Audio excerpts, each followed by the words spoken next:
안녕하세요, 뉴스반장입니다.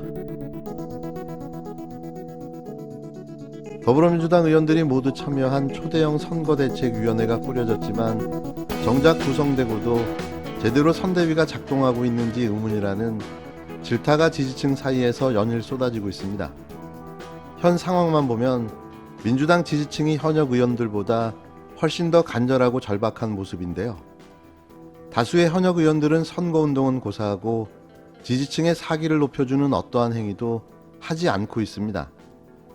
이는 이재명 후보의 경우 언론이 극도로 기울어진 불리한 상황에 싸워야 하는 어려움을 맞고 있는데요. 언론과 특정 음해 세력들이 퍼뜨리는 악의적 허위사실 유포에 대한 발빠른 대응이 절실함에도 아직까지 선대위가 제 기능을 못하고 있다는 점이 큰 문제인 거죠. 선대위에서 직책을 맡은 의원들이 제대로 일을 하지 않고 있어 융합형 용광로라고 구성한 선대위는 사실상 유명무실한 실정인데요. 이는 대대적으로 뜯어고쳐야 할 상황에 직면한 모습입니다. 왜 이들은 절박함도 간절함도 느끼지 못하는 걸까요? 답답하기만 합니다. 더불어민주당 의원들이 모두 참여한 초대형 선거대책위원회가 꾸려졌지만 정작 구성되고도 제대로 선대위가 작동하고 있는지 의문이라는 질타가 지지층 사이에서 쏟아지고 있습니다. 현 상황을 보면 민주당 지지층이 현역 의원들보다 훨씬 더 간절하고 절박한 모습인데요. 다수의 현역 의원들은 대체 무슨 생각을 하고 있는지, 왜 이런 대응으로 일관하고 있는지 알 수가 없습니다. 16일 YTN 이동영의 뉴스정면 승부에서 이동영 작가는 현재 민주당 선대위에 대해 주요 선대위원회에서 중진들 자리 하나 맡는 식으로, 그리고 경선에서 치열하게 붙었던 사람들 자리 하나 주는 식으로 그렇게 됐다고 지적했는데요.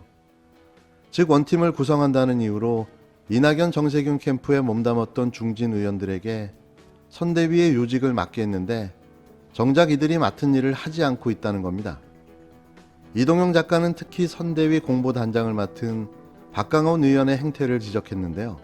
이낙연 캠프에서 총괄 본부장을 맡을 정도로 이낙연 전 대표의 최측근인 박강원 의원은 자신의 페이스북 활동은 10월 14일 올린 게시글이 마지막인데요. 즉 이낙연 캠프 해단식 이후로 한 달 넘도록 단 한 개의 글도 올리지 않았다는 이야기입니다. 그의 트윗 계정을 봐도 본인이 쓴 글 역시 10월 14일이 마지막이며 이후에 문재인 대통령 트윗을 2차례 리트윗한 게 전부인데요. 더불어민주당 선대위 공보단장을 맡은 자가 대선을 4개월 앞둔 지금 직무유기를 하고 있는 겁니다.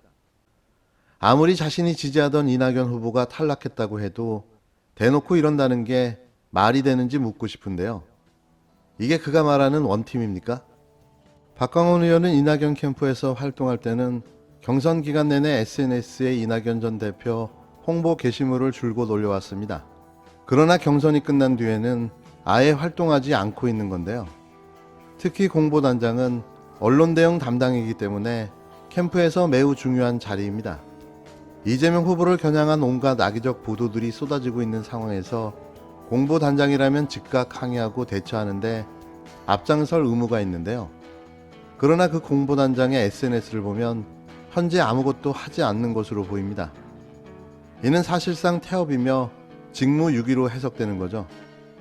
이동영 작가는 공보단장이 뭐하고 있느냐, 이런 얘기가 나올 수밖에 없다며 민주당은 위기감을 느껴야 한다고 일갈했는데요. 이 작가는 현재 윤석열 국힘당 후보가 이재명 후보를 오차범위 밖에서 앞서고 있다는 여론조사가 계속 발표되고 있는 데 대해 이번 주까지 좁혀지지 않으면 일시적이지 않을 수 있다. 컨벤션 효과가 오래 갈 수는 없는 것이라며 좁혀지지 못하고 다음 주까지 가면 한동안은 계속 갈 수 있다고 민주당에 경고했습니다. 즉 민주당 지지층이 계속 결집하지 못해 여론조사에 잘 잡히지 않는 경우 패색이 짙어질 수 있다는 건데요. 언론에서도 여론조사 결과를 인용해 윤석열 대세론을 기정사실화시키고 있기 때문인 거죠. 이동영 작가는 후보나 당대표가 결단해야 한다며 지금의 선대위로 이길 수 없다고 판단하면 정말 일하고 싶어하는 사람 위주로 꾸리는 게 맞다고 강조했는데요. 그는 이렇게 나눠주기식 3선 4선 됐으니 자리 하나 주고 해선 지금 지지율 좁히기가 어려워 보인다고 지적했습니다. 즉 일하기 싫어하고 정권 재창출에 관심이 없어 보이는 중진 의원들에게 맞지 않는 감투를 씌워주지 말고 진짜 열정적으로 일할 사람들을 선대위에 전면 배치해야 한다는 건데요. 그렇게 해도 대선 승리가 어렵다는 겁니다. 이재명 후보가 성의를 보여줬음에도 본인들이 맡은 일을 하지 않는다면 결국 자리에서 내보낼 수밖에 없는 거죠. 이재명 후보와 생각을 언제든지 공유할 수 있고 손발을 착착 맞출 수 있는 열정적으로 일할 이들로 선대위를 재구성해야 한다는 겁니다. 언론의 가짜뉴스에 대응하고 플랫폼을 만들어 후보의 정책을 적극적으로 홍보한다면 현재 떨어져 있는 지지층의 사기도 다시 올릴 수 있을 텐데요. 더 늦기 전에 바로잡아야 합니다. 그렇게 집토끼를 결집시키면 그들도 주변의 밭갈기를 자연스럽게 하게 된다면 아직 투표 후보를 정하지 않은 중도층도 따라오게 되고 정권 창출에 다가갈 수 있다는 건데요. 탕평, 안배 등의 이유로 요직을 맡겼다가는 참사만 일어난다는 사실을 또 한 번 민주당 선대위에서 증명해주고 말았습니다. 어찌 보면 고의적인 태만과 직무유기일 가능성도 있습니다. 내가 지지했던 후보인 이낙연 후보가 안 됐기 때문에 너도 안 돼야 돼라는 심리가 깔려있는 것은 아닌지 우려스러운데요.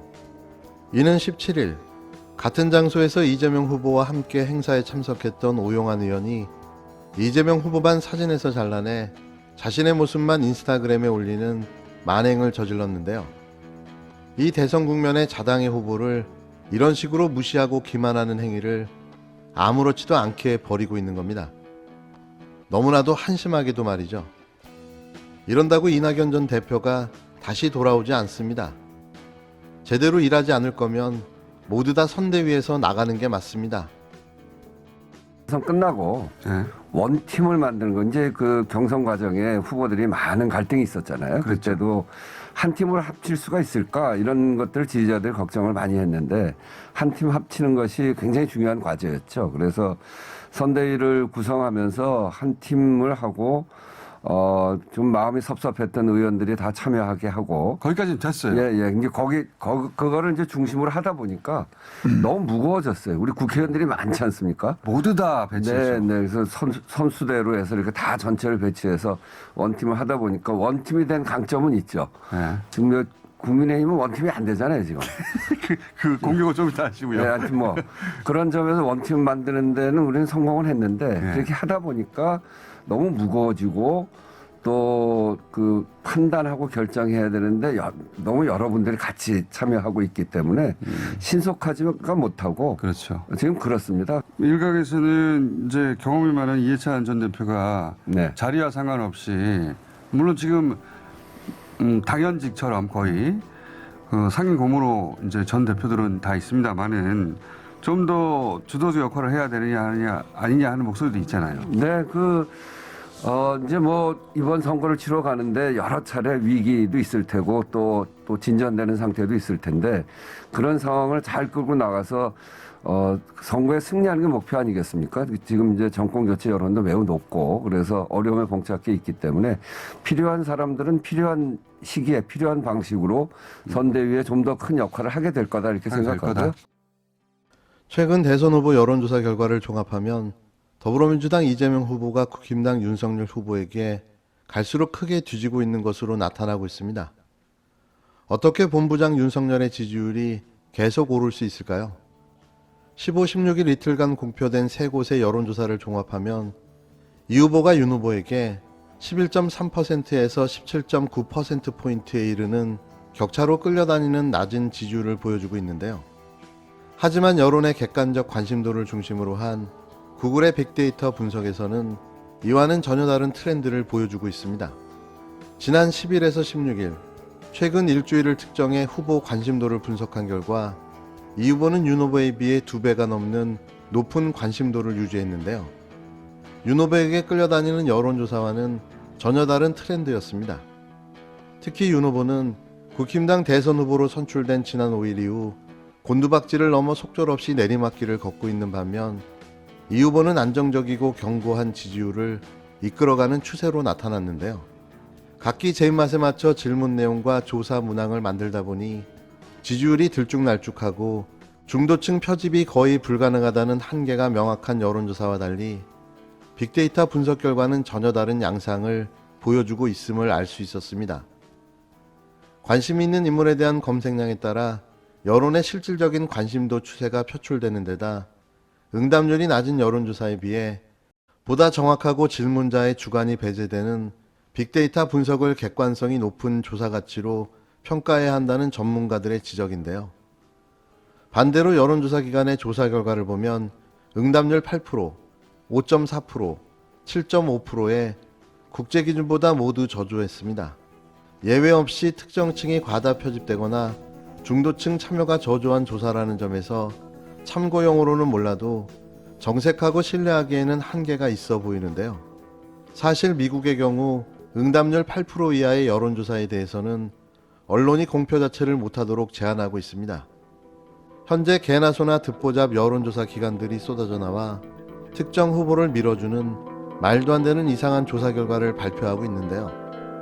우리나라도 하루빨리 기준이 마련되어야 할 것입니다.